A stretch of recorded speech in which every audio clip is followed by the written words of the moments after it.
Ooh, very tree-like. No, no. Take pom-poms to me. Double side them. Calm down, baby. Oh! You don't need to do this. I want to. Parents? It's not working. Where's your father? That like ricocheted. Coming face to face. If your house. That's a stable house. Oh!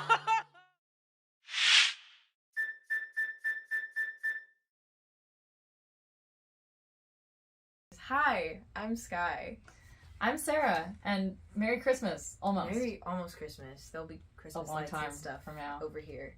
So There will be or there is? there is. Or is it like you're flashing your hand and then suddenly they're Ooh, here? right. Now it's snowing. It's snowing right now. Isn't that crazy? And Can I then do it too? and then Sarah has a hat on her head now. Boom. There might be an elf. It's gonna be really somewhere. awkward if you can't figure out how to do this. But if you do, then I'm gonna sound really silly for ever doubting you. Yeah. No, because YouTube is like amazing. There's always a Okay. tutorial somewhere. So That is very true and amazing. So today we're talking about patience, and there's nothing about that says more about patience than our inability to wait to learn what we got for Christmas. Right. It's a hard ask, and I think especially when you're between the ages of like 4 and 12, it's even harder for you because it's just like, oh my god. So did you sneak a look? Did you figure out how to? I was crafty. I was a crafty little kid. I found ways because my family would always get really crappy tape. Like we'd use like the Scotch tape that was like had probably little pieces of hair in it. It just wasn't good Scotch tape.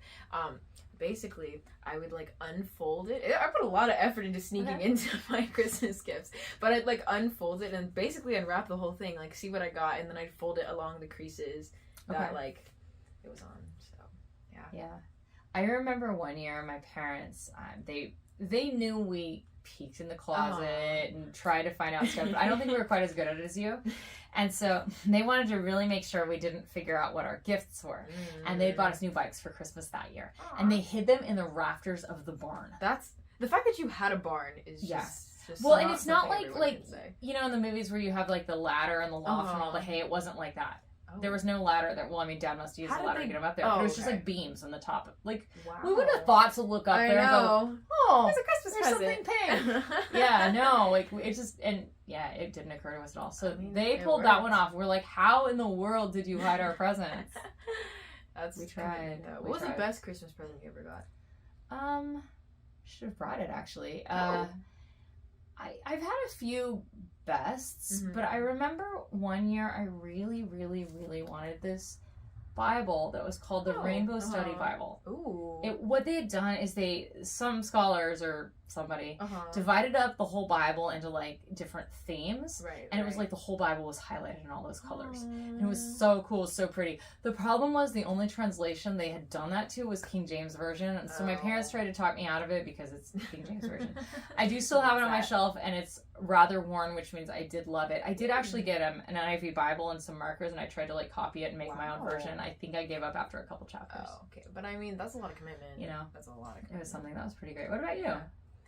I mean, I think the coolest one I ever got, mine's not as like meaningful as yours, but like I got a Kindle Fire when I was like 11. That's and pretty like cool.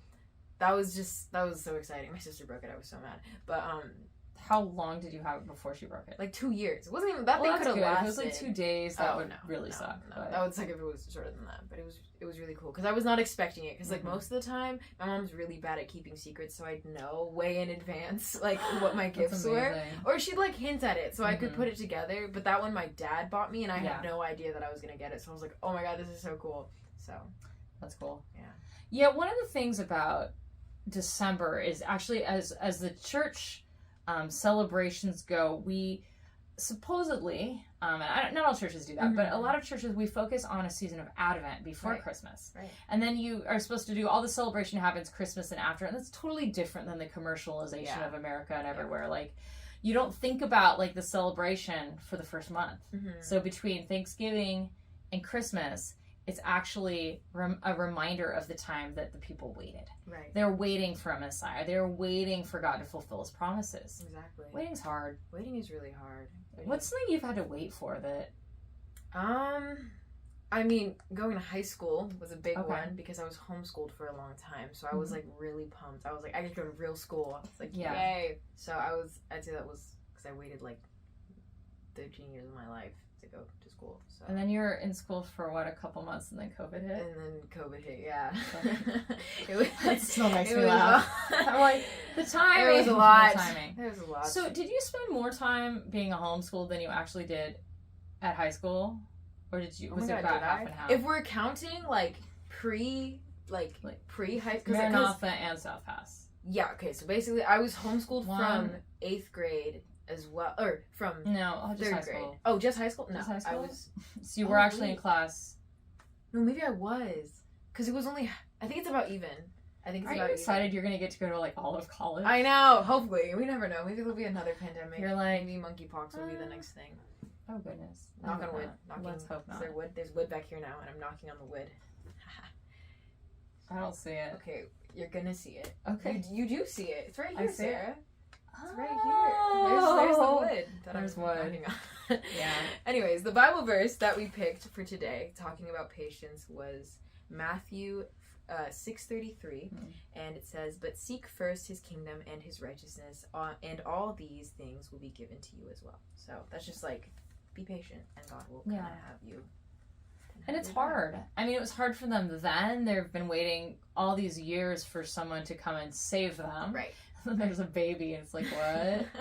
Who's this? And the baby, how's the baby gonna save you? Yeah, that's not what you expect. Not the package that you'd expect seeing the Messiah in. And I feel like, just with patience in general, I think in our lives, we tend to set this precedent for the ways we expect God to act in our lives. Sure. And I think we just have like, he's gonna give me the student loans that I need, or he's gonna like forgive my debt, or do something magical that I really need right now. But I think that we don't take enough, and we don't step back and see that, hey, like, God presents opportunities that we need. And I think that it's not the way we look. It's not the way we want it to look, but he still provides those opportunities. It's also like, it's really hard, I think, for us as Christians, because when Jesus came, we were basically told everything's now changed. Right. But then we look out at the world and we're like, wait, where? Where is it changed? Is it like, how is it different? How is it better? How are all the things you've promised already coming true? But it's both. Right. It's like, it's almost like these two worlds are overlapping, where we get glimpses of, God is here, God is working. Right. It reminded me of something that happened when I was in college, actually. I had just gone through like a time of like I had my first real relationship, right? And like my heart was broken, and I was waiting until I could, I was waiting for a lot of things. Right. Obviously for him to realize the error of his ways and, call and apologize, but, like that. But, also it was like, I couldn't sleep that night. Right. And so I stayed up, and I'm like, okay, I know my dad gets up super early, like earlier than anyone I know. So he'll be up at 4:30. 4:30, yeah. Well, because he ran a business, and so he would have to make deliveries and stuff. So he started really early in the morning. Right. And he also, my dad always would get up early and read scripture and just do things. He's a morning person. Early, really early morning person. Big morning person. Yeah, but I'm like, okay, 4:30 he'll be up, I can call him. And so I did, and I told him, what was going on and what had happened, and then I said, can I come home? And I don't even remember, was it a weekend? Did I skip school? I don't remember any of that. I just remember him saying, yeah, you can come home. And so I drove home. I lived a couple hours away from the college, 3 hours, I think. Drove home, and then I just sat in his truck with him and did deliveries with him all day, and I just was there, and it wasn't that he fixed anything or he made anything better, but it was just something about his presence that did, and it was comforting. Exactly. And I think there's something where having patience and waiting for things, it'll happen eventually. I mean, I'm not sitting here heartbroken anymore. Yeah, exactly. Gosh, that would be bad 20 years ago if I was still carrying it. Come back. Yeah. No, but it didn't fix anything at the time. But it's also just knowing that, like, when God tells us to trust him, when God says to seek him first, it's kind of like how my dad was just present. Right. And it makes it so, like, yes, we're still waiting for things. It doesn't change things. And I think similarly, when we think about when Jesus came and he says, you know, things are changing, things are different. We're waiting for Christmas. Right. And yet at the same time, the promise, God's good for it. Exactly. And I think it's a reminder. God's just a reminder, and everything that he says to us in the Bible and all of that. And the whole point of us building a relationship with him is to remind us that he has this plan overall, and that everything that he promises is going to come true. And I think that to really prove to him that we're in it for him, and that, you know, it needs to be somewhat mutual in the sense that God will always love us, but we need to show him that, like, hey, we love you just as much. Because, you know, it's if anything, it's not really fair to him. If we don't want him, he's, like, fine with that. Like, he's, like, he wants to respect us at the end of the day and be, like, make sure that we want to interact with him because we want to interact with him. And there's something about having faith that we can't have if everything's already here. Exactly. Like, I have faith that my parents are going to give me good Christmas presents, even if I don't see them yet. Yeah. They always have. Yes, the bikes. Right? Love the bikes. Mean, yeah. Do you still have the bike? No, it was stolen.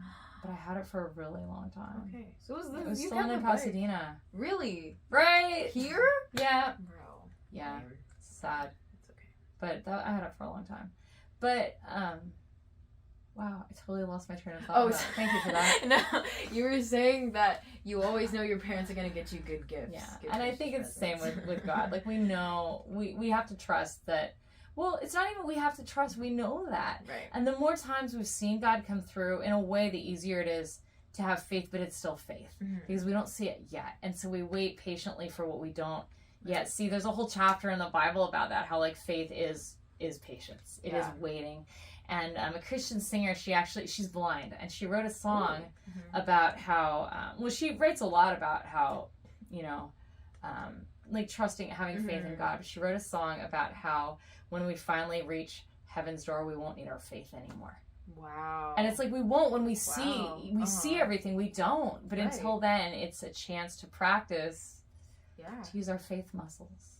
Faith muscles. I like that. I like that. Patience. Flex little faith.